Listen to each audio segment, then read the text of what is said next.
Mateus, capítulo de número 1. Meus irmãos, estamos aqui outra vez, comemorando mais um Natal em nossas vidas. Interessante é que muitos, ou em sua maioria, gostam dessa época. É uma época de muitos presentes, muita comida, é um festival de luzes, reunião familiar. É um momento, queridos, de ajudar os mais necessitados, mas Natal é a lembrança e a alegria pelo nascimento de Jesus. Meus irmãos, Natal é a chegada do verdadeiro Evangelho. É este Evangelho que nos faz enxergar o verdadeiro sentido da vida, como também é o elo entre Deus e o homem. E eu gostaria de ler com vocês Mateus 1, apenas o verso de número 21. Nós vamos trabalhar os versos 18 ao 23, mas a princípio leamos o verso 21, que diz assim: Ela dará à luz um filho, e você deverá dar-lhe o nome de Jesus, porque ele salvará o seu povo dos seus pecados. Vamos orar? Pai de amor e de imensa bondade, nós te louvamos, Senhor, por estarmos aqui em tua casa e podermos ouvir a tua voz por meio do coral, poder conversar contigo por meio das orações. E nesta hora, ó Deus, queremos também ouvir a tua voz por meio da tua santa palavra. Nos ajude, ó Deus, para que possamos assim entender esta palavra, aplicá-la em nossos corações. Nós estamos aqui, ó Senhor, na tua total dependência. É assim, Pai bendito, que nós oramos, gratos a ti, no nome do teu Filho Jesus Cristo. Amém. Meus irmãos, nós estamos diante de uma cena em que podemos dizer assustadora e, ao mesmo tempo, consoladora. Alguém pode me dar um pedestal aí, por favor? Trocar. Só por um instante, irmãos. Já apertei muito, irmão. Por favor, Garnier.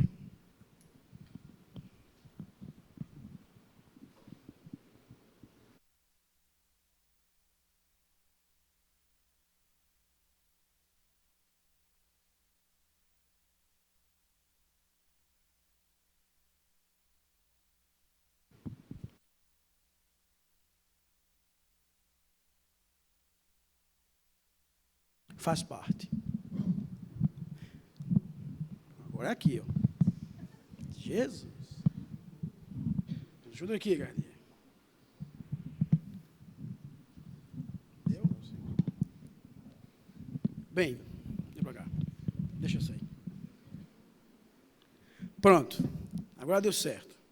Meus irmãos, como eu estava dizendo, nós estamos diante de uma cena que, podemos assim dizer, ela é assustadora e também consoladora.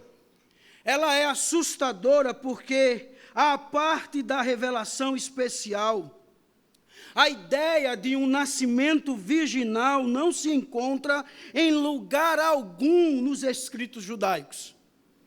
E ela também se torna consoladora, pois encheu de alegria o coração de duas pessoas, José e Maria. Pois ele, o próprio José, poderia ser agora o protetor de Maria, e por também, irmãos, saber que a sua honra estava agora protegida de qualquer calúnia maliciosa. O anjo, irmãos, ele traz esta notícia do nascimento e, junto a esta notícia, o objetivo do Salvador. Meus amados, Natal é chegada de salvação. Esse é o objetivo do Natal, chegada de salvação. E aí, meus irmãos, nós estamos diante da maior notícia do mundo. Mateus, ele traz esse relato em seus detalhes. A princípio, irmãos, ele nos relata o relacionamento de Maria e José e todo o processo de como Maria ficou grávida. Vejam aí no verso 18. Foi assim o nascimento de Jesus Cristo. Maria, sua mãe, estava prometida em casamento a José, mas antes que se unissem, achou-se grávida pelo Espírito Santo. Queridos, de cara, nós somos levados ao sobrenatural. Algo aqui realizado totalmente fora dos padrões normais de nascimento de uma criança. Maria, ela havia sido informada pelo anjo Gabriel, você vai ver isso lá em Lucas, capítulo de número 1, verso 26 ao 25. Ela é informada pelo anjo Gabriel que estava grávida e que o menino que sairia dela era Jesus, o prometido.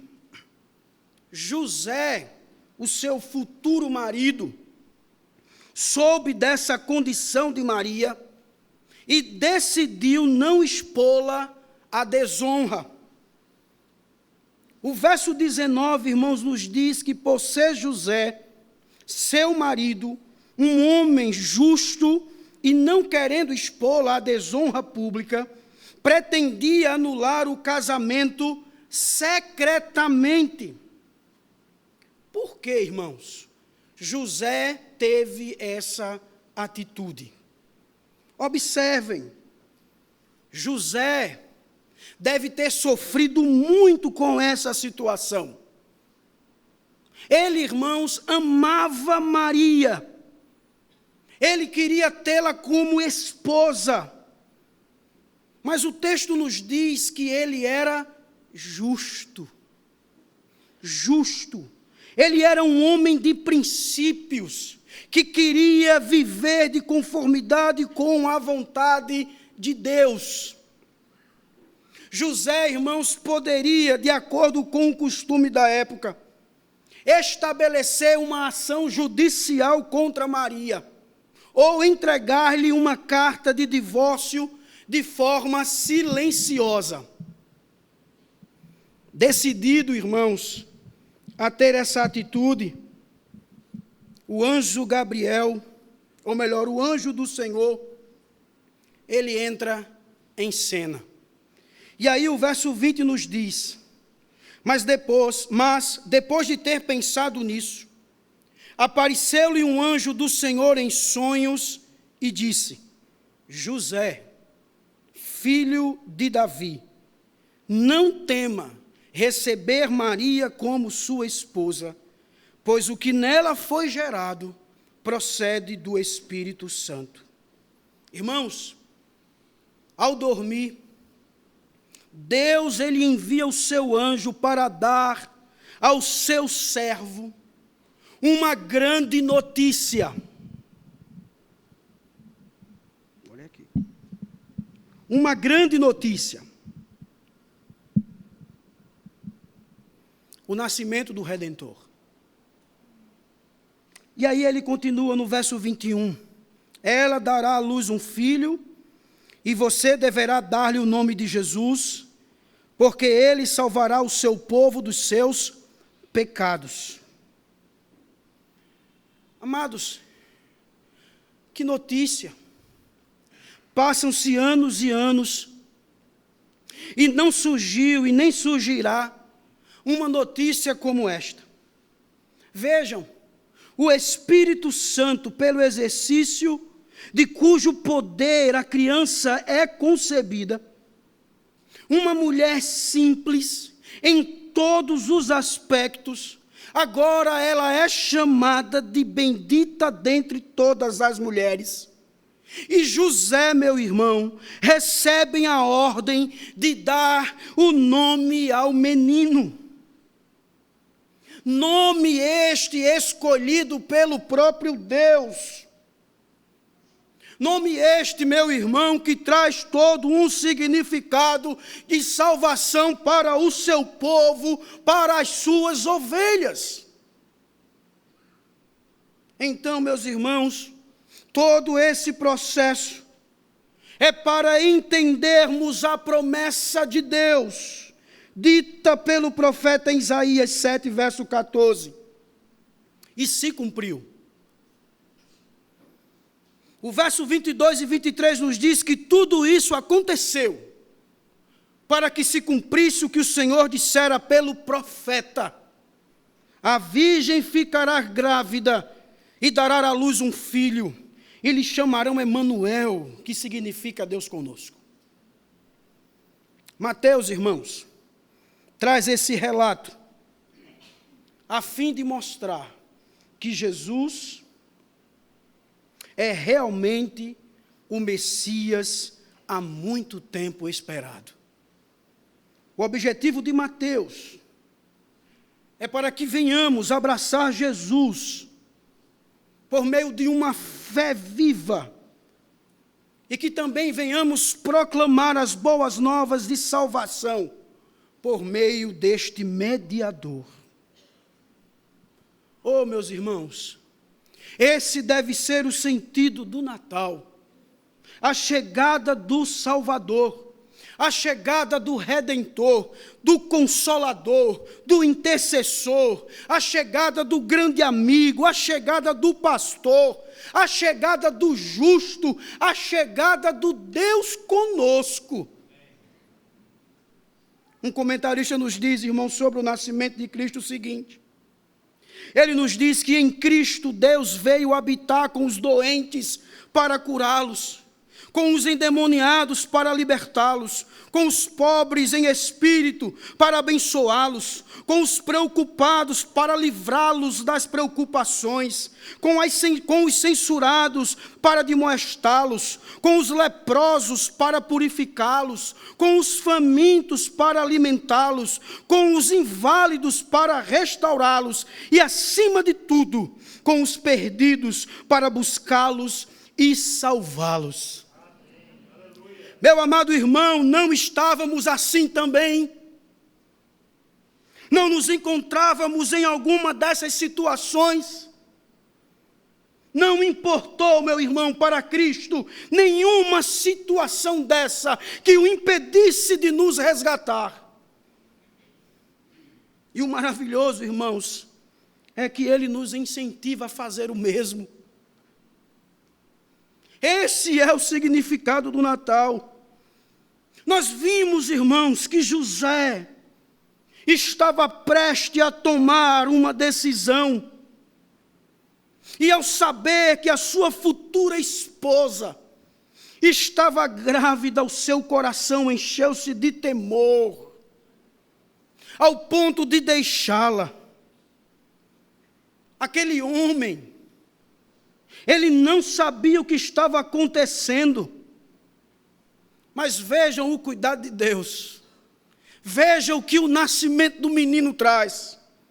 Depois das palavras daquele anjo, sabe qual é a atitude de José, meu irmão? Descanso. José, ele descansa. Acho que José dá aquele respiro. Ufa.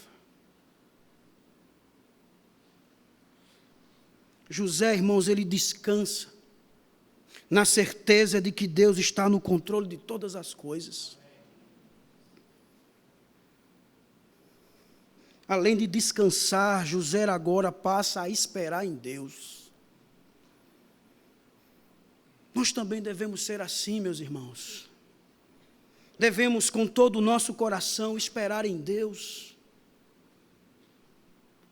Nós não podemos deixar que os nossos temores nos levem ao desespero. Nós devemos colocar todos eles nas mãos de Deus. Provérbios capítulo 3, verso 6 nos diz: reconheça o Senhor em todos os seus caminhos e Ele endireitará as suas veredas. Relembrar, meu irmão, o nascimento de Jesus Cristo nos traz essa certeza do cuidado de Deus. Deus estava cuidando deste homem, José. Deus não o deixou desamparado. Deus não o deixou temeroso. Deus não o deixou ansioso, preocupado. Mas Deus foi ao seu encontro e disse: tenha calma, descanse. Esse menino é do Espírito. Ele é o Messias, o Salvador. José, irmãos, passa a cuidar de Maria, com todo o amor e com todo o carinho, descansando nos cuidados do Senhor. Como diz um comentarista, irmãos, devemos olhar sempre para Jesus. Por quê? Porque Ele é o maravilhoso conselheiro. É Ele que tem as melhores ideias e estratégias. Devemos, irmãos, segui-lo. Ele é o Deus forte. Ele derrota facilmente os seus inimigos. Devemos nos esconder atrás dele. Ele é o Pai da eternidade. Ele tem um amor infindável por nós. Devemos desfrutar dele. Ele é o príncipe da paz, Ele nos concilia enquanto ainda somos seus inimigos. Devemos, irmãos, dar boas-vindas ao seu domínio. É nele que eu e você devemos direcionar o nosso olhar. É sempre Deus, irmãos, que em seu Filho e por meio dele salva o seu povo. Muitos ainda confiam, como diz Salmo capítulo 20, Salmo 20, verso 7, alguns confiam em carros e outros em cavalos. Muitos confiam na força humana, muitos confiam no conhecimento, na própria honra, no prestígio, na posição, nos amigos, nos governos. É preciso, irmãos, anunciar que tudo isso não é capaz de livrar o homem do pecado, seja ele de qualquer natureza. Quando olhamos para o Antigo Testamento, nos é dito que só Deus pode salvar. Quando lemos Salmo 3, verso 8, diz que do Senhor vem o livramento. Salmo 25, verso 5 diz: guia-me com a tua vereda e ensina-me, pois tu és Deus, meu Salvador, e a minha esperança está em ti o tempo todo. O Salmo 62, verso 1 nos diz: a minha alma descansa somente em Deus, dele vem a minha salvação. Quando vamos para Isaías capítulo 12, verso 2 nos diz: Deus é a minha salvação, terei confiança e não temerei. O Senhor sim, o Senhor é a minha força e o meu cântico, Ele é a minha salvação. Só Ele, somente Ele. Quando vamos, irmãos, para o Novo Testamento nos mostra que só Ele pode salvar. João 14, verso 6, Jesus ele responde: eu sou o caminho, a verdade e a vida, ninguém vai ao Pai senão por mim. Nós vimos aqui, em Atos capítulo 4, verso 12, não há salvação em nenhum outro, pois debaixo do céu não há nenhum outro nome dado aos homens pelo qual devamos ser salvos. Louvado seja Deus por tudo isso, meu irmão. O nascimento de Cristo Jesus é o anúncio de que a culpa, a corrupção, o castigo do pecado serão removidos na vida daqueles que creem em seu nome. É por meio dele que eu e você experimentamos a verdadeira felicidade, experimentamos paz com Deus, liberdade. É por meio dele que as nossas orações são respondidas. É por meio dele que podemos dar um testemunho eficaz. É por meio dele, irmãos, que temos a segurança da salvação. Mas o que dizer quando o texto nos diz que ele é o Deus conosco? Meus amados, quando olhamos para ele como nosso Emanuel, nós somos levados a entender que, de fato, ele nunca deixou ou deixará o seu povo sozinho. Mesmo diante das perseguições que Judá sofreu, ele foi o Emanuel. Quando lemos Isaías, irmãos, nós percebemos ali que diante daquele crescimento estrondoso da Assíria, onde ela se tornou, como diz um comentarista, um dilúvio, uma avalanche do Eufrates transbordando além das margens para inundar Israel. A pequena e pobre Judá teria que ficar na ponta dos pés para manter a cabeça fora da água. Deus esteve o tempo todo ao seu lado, mais do que eles podiam imaginar, irmãos. Amados, Emanuel veio.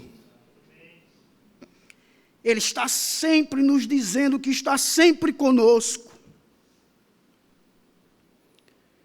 Diante das lutas, das dores, das provações, das tribulações, ele diz, irmãos, lá em Mateus 28, verso 20, eu estarei sempre com vocês até o fim dos tempos.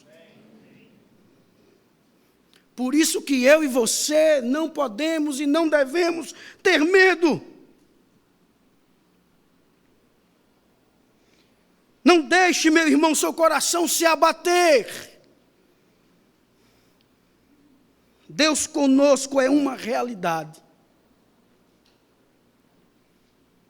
Um certo cristão, ele orou assim: fique tranquila, minha alma.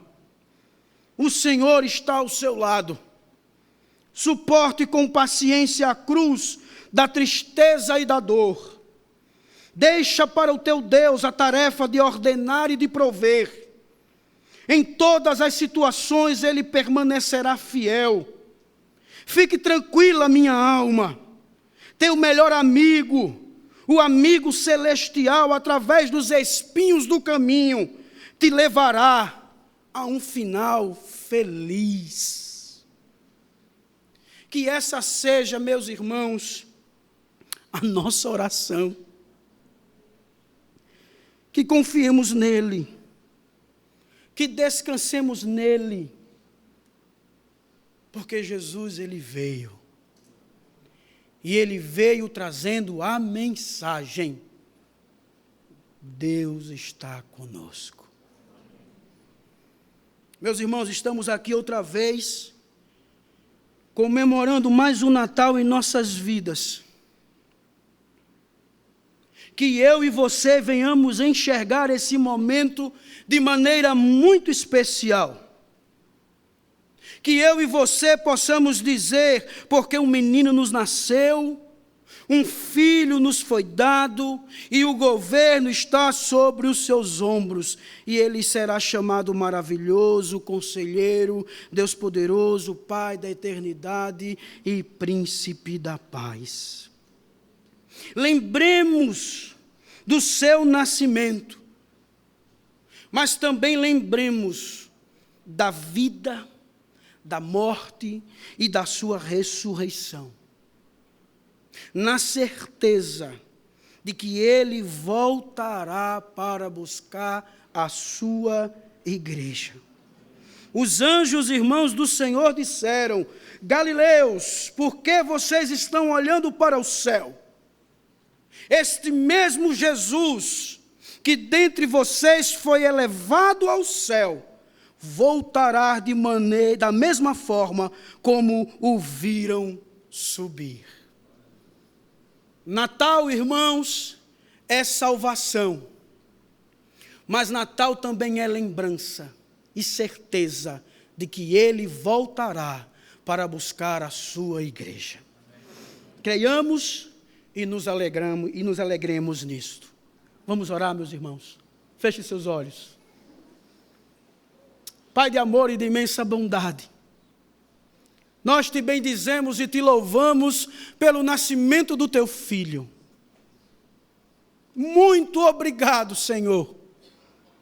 Muito obrigado por enviar o Redentor. Muito obrigado, Senhor, por enviar aquele que nos resgatou das trevas. Muito obrigado, Senhor, por enviar aquele que concedeu a salvação em seu Filho. Muito obrigado, Senhor, por Ele ter ido àquela cruz, levado sobre si todas as nossas dores, todas as nossas enfermidades. Muito obrigado, meu Deus. Que venhamos, Pai, descansar em Ti somente, na certeza de que o Senhor sempre está conosco e na certeza que o Senhor voltará para buscar a Tua igreja. Obrigado, Senhor. Muito obrigado. É assim que oramos, gratos a Ti, no nome do Teu Filho Jesus. Amém.